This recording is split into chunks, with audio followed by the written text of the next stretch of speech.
This is my before reading strategy, and I have anticipation guide.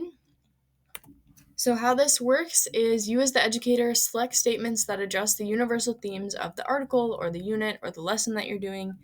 So this is a before reading strategy. So students have not interacted with the text at all. So you as the educator pick out statements that kind of highlight and represent the key themes of the text that you're going to be working with. And then you put these statements on a worksheet or a graphic organizer.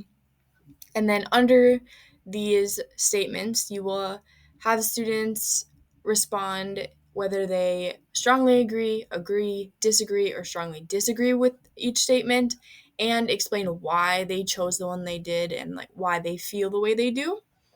Another option that's super similar is to create a worksheet where students are asked to rank the statements.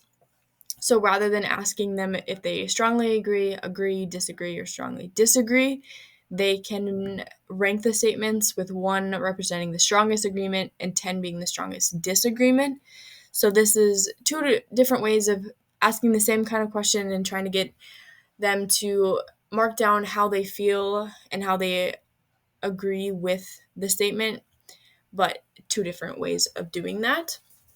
And then while this is a before reading strategy, it can also be used to review after completing work with the text, so they can look back at these guides and make note of how reading the text may have changed their thinking. So that's part of why we have them put their explanation as to why they chose the one that they did or why they feel the way they do, so that after they have worked with the text, they can look back, see what they chose, see why they chose that, and then reflect on what they learned from the text and see if they still feel that way, see if they have different reasons for feeling that way or if they feel a different way. And then obviously they have different reasons for feeling that way, so they can make these notes and make these changes to kind of understand how they started and how they learned from the text.